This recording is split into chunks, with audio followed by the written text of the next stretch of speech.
Bidon. Il va brûler ça quoi? Maman, elle va passer monolithe.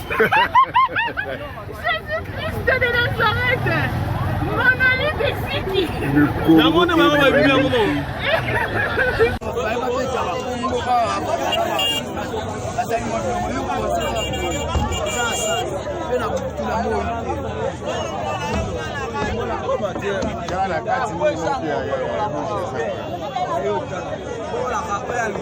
yango yeso ngamonitele kwa kicha yango yo akiti bongo takitila yeso ngada misili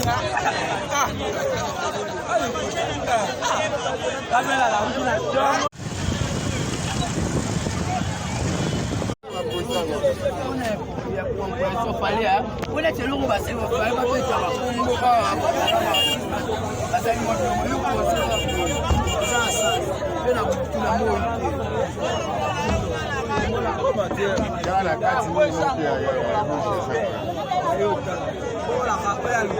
yango yeso ngamonitele kwa kicha yango yo akiti bongo takitila yeso ngada misili kamera la mtuna jongo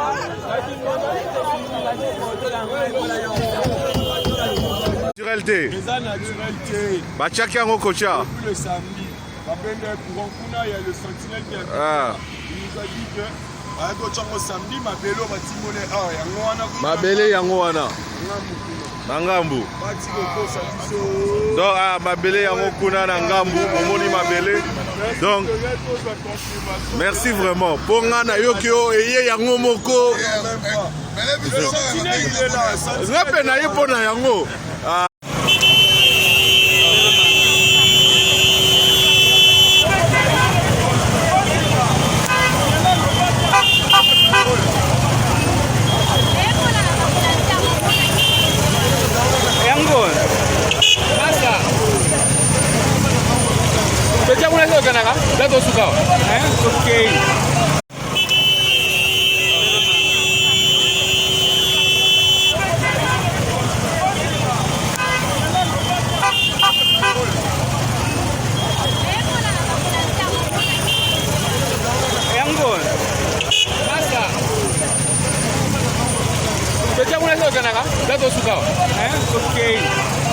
de la franc-maçonnerie implantée à Kinshasa. Voilà. Soyez les bienvenus, chers francs-maçons. Vous ferez tout facilement partout, mais à Kinshasa, en RDC, vous allez rencontrer l'église du Seigneur. On a vu la chose.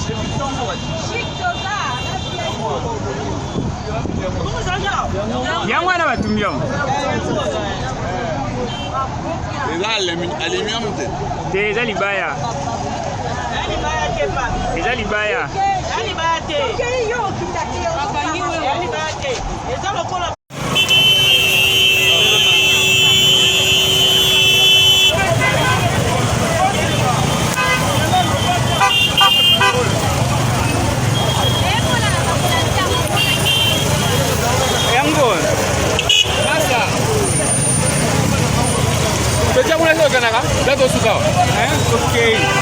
Naturalité.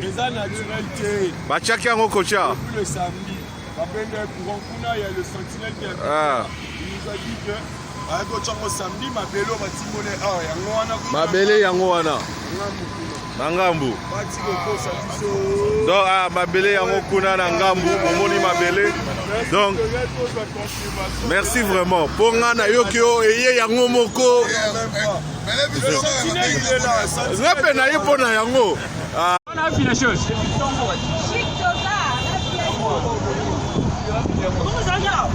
Yango wana batumbi yango.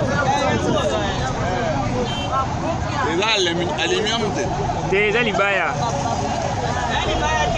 Eza libaya.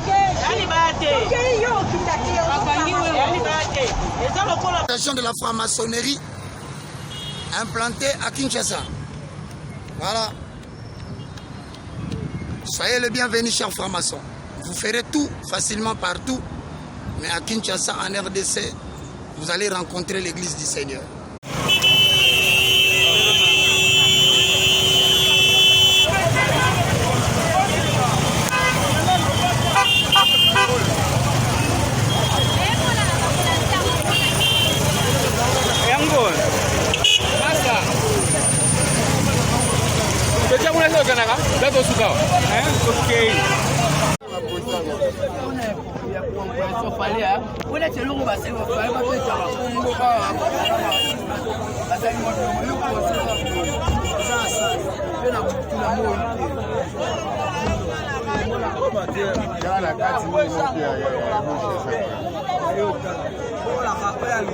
yango yeso ngamonitele kwa kicha yango yo akiti bongo ta kitila yeso ngada misili na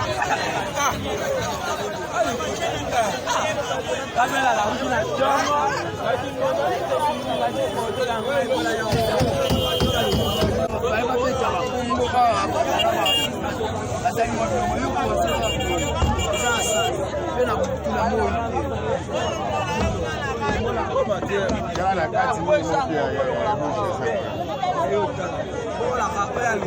yango yeso ngamonitele kwa kicha yango yo akiti bongo ta kitila yeso ngada misili na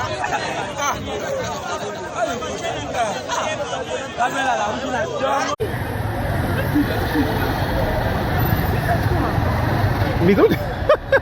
Il va brûler ça quoi? Non mais va passer Monolithe. Jésus-Christ de Nazareth. Monolithe est qui?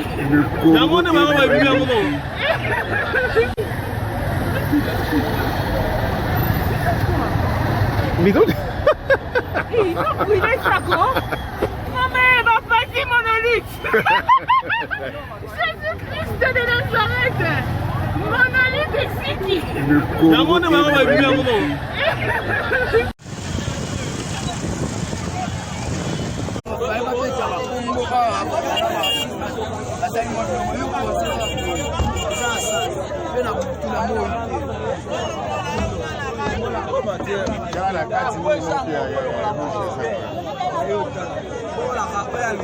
yango yeso ngamonitele kwa kicha yango yo akiti bongo ta kitila yeso ngada misili na kamera la mtuna jongo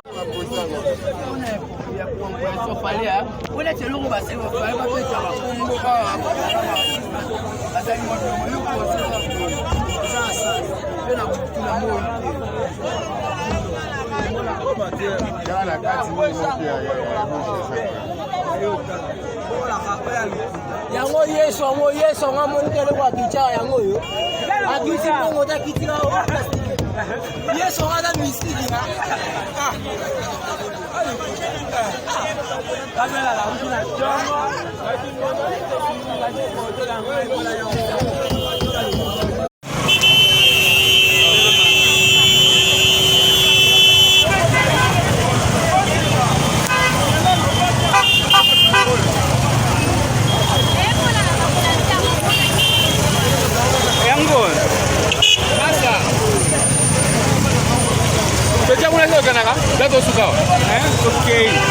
Naturalité. Bachaki yango kocha. Le samedi, il y a le sentinelle qui a il nous a dit que samedi, Mabele yango wana. Nangambu. Donc Mabele yango kuna na ngambu, omoni Mabele. Donc merci vraiment. Pour ngana yokio eye yango moko. Ngape na yipo na yango.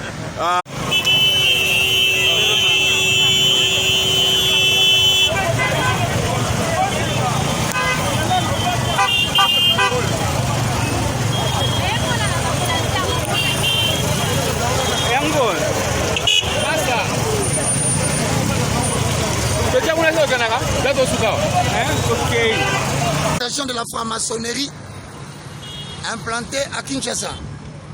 Voilà. Soyez les bienvenus, chers francs-maçons. Vous ferez tout facilement partout, mais à Kinshasa, en RDC, vous allez rencontrer l'église du Seigneur.